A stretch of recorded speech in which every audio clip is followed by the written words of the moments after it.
Good evening. Thanks for joining us for the Tuesday edition of Source 16 News at 10. New this hour, the Hopkinsville City Council unanimously approved to authorize flasher lights and also establish school speed limits during tonight's meeting.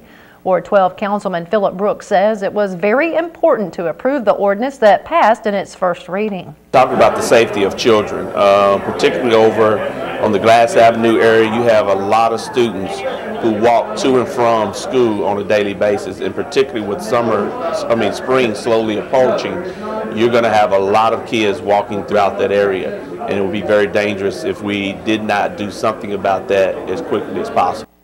Meanwhile, council members approved to finance the landfill vertical expansion Lachey treatment facility located on Latham Mount Zora Road. It is very expensive, number one, but if this process is not done correctly, it can create contaminants in our groundwater, ground drinking water, and things of that nature. So the chemicals and things that they use are very important. And when you start talking about contaminants in your water, you're not talking about just things as cholera and so forth, but you're talking about metals that can get in our drinking waters and things of this nature, which could create even more biohazards.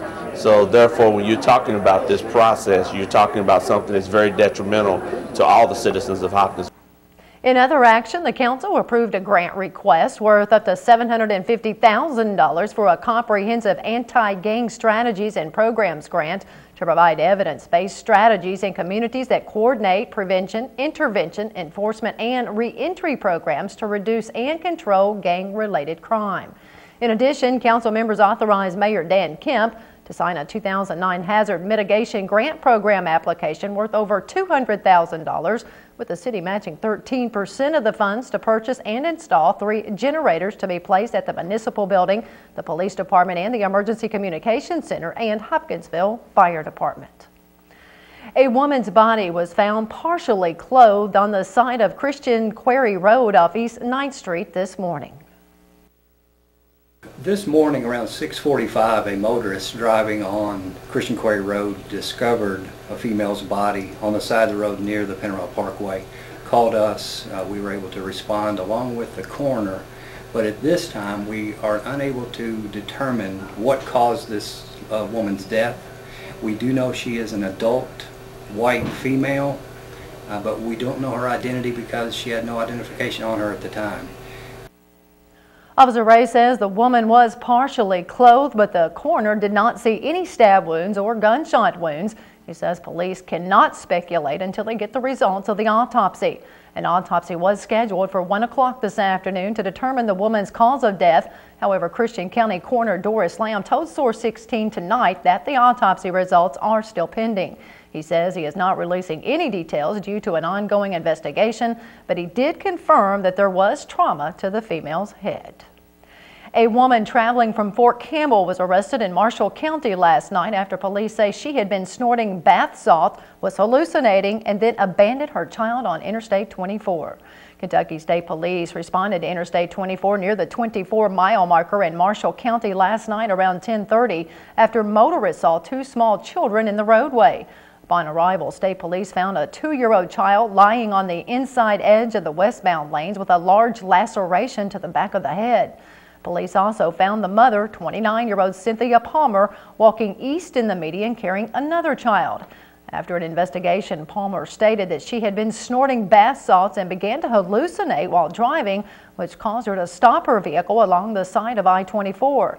She then reportedly retrieved her 2 small children from the vehicle and began to carry them across the westbound lanes of the interstate, where she told police she dropped her 2-year-old child on the road and left him, which is believed to have caused the child's head injury.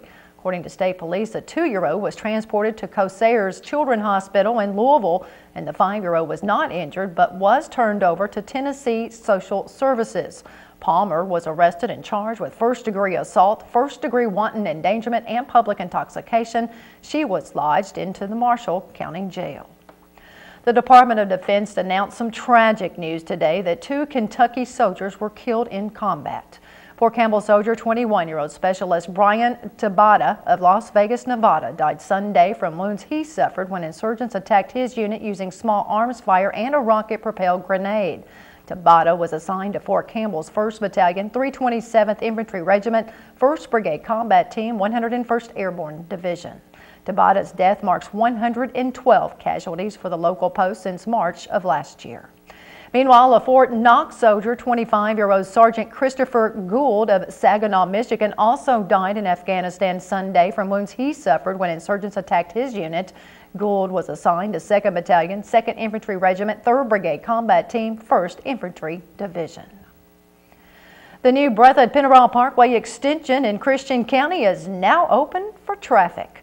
To mark the momentous occasion, highway officials pulled down barricades at each end of the parkway extension at noon today.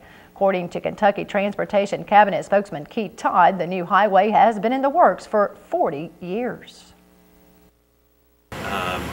But originally there were plans back in the 1960s to build it all the way to I-24. But since I-24 didn't exist, then there wasn't any reason to build this section back then. But over the years, as I say, the traffic has increased on 41A to a point where this connection was really needed. The new highway connects I-24 and will help reduce congestion along Fort Campbell Boulevard between Hopkinsville and Fort Campbell.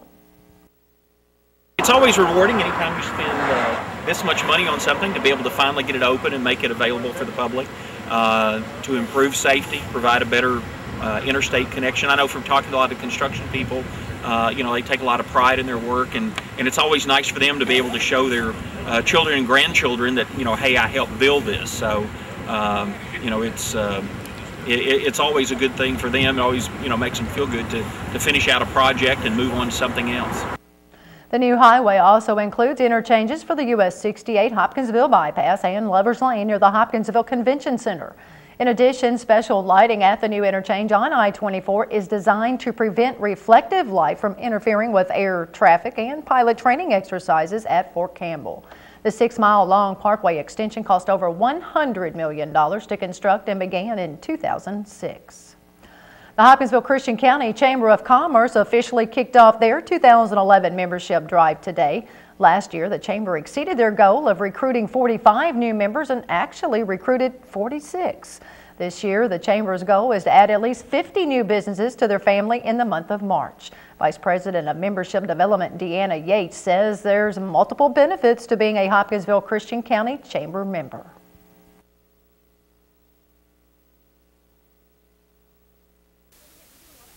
Programs, as you probably saw earlier, Carter, and there's a group that are in Washington right now working on with legislators right now. We also do try to have platforms to bring businesses together through our opener breakfast and our business after hours. We have a lot of member-to-member benefits by just being a member and being associated with the chamber to begin with. Other members offer their benefits. We have training seminars. Again, it's a lot of networking opportunities. Membership fees will be waived for new members that join the chamber during the month of March. The bodies of 4 Amish children who died when their horse-drawn buggy was trying to cross a rain-swollen creek last week were laid to rest in Graves County yesterday. More than 500 people from Kentucky and nearby states gathered for a service at a farmhouse before the bodies were buried in a nearby cemetery. Killed in Thursday night's accident were 8-year-old Samuel, 5-year-old Sarah Mae, and 5-month-old Rosemary Wagler and their 11-year-old cousin Elizabeth Wagler. Around 8:30 when Thursday evening, the Amish family was about a mile away from their Dublin home near Fancy Farm when their buggy got swept away in a rain-swollen creek that was approximately waist deep. Hundreds searched for over 11.5 hours for the children, which ended Friday morning when they recovered the body of 11-year-old Elizabeth Wagler. The city of Mayfield is looking for a new police chief. Barry Rice turned in his resignation as Mayfield's police chief to Mayor Teresa Cantrell on Sunday night, which was effective Monday. According to media reports, Rice is going back to Kentucky State Police, where he worked for 10 years before taking the Mayfield position. Cantrell told the West Kentucky Star that she hopes to appoint someone from the Mayfield Police Department to replace Rice, but the nominee must be approved by the Mayfield City Council. Rice was hired as police chief in August of 2009. The Kentucky State Senate adopted a resolution today that honors the service and sacrifice of Fort Campbell soldiers and their families. The resolution was spearheaded by 3rd District Senator Joy Pendleton of Hopkinsville. According to Pendleton, quote, "Our military men and women put their lives on the line every day. We owe them a debt of gratitude that we will never be able to repay." According to a news release provided by Pendleton's office, Fort Campbell has the 3rd largest military population in the Army and is considered the 7th largest in the Department of Defense. Pendleton, of course, represents Christian, Todd, and Logan counties. Hopkinsville's Little River Days Festival has just been named the Kentucky Travel Association's honorable mention as part of their 2011 Spring Top 10 Festivals and Events. The festival was nominated by the Hopkinsville Christian County Convention and Visitors Bureau. CVB Executive Director Cheryl Cook says, quote, "The CVB has watched the Parks and Recreation Department continue to grow the Little River Days Festival over the years, and we are happy that the KTIA honored them with this award." The Little River Days Festival will celebrate its 30th anniversary May 19th through May 22nd. Taking a look at tonight's Mega Millions jackpot, it's up to $88 million, and Wednesday's Powerball jackpot is $20 million.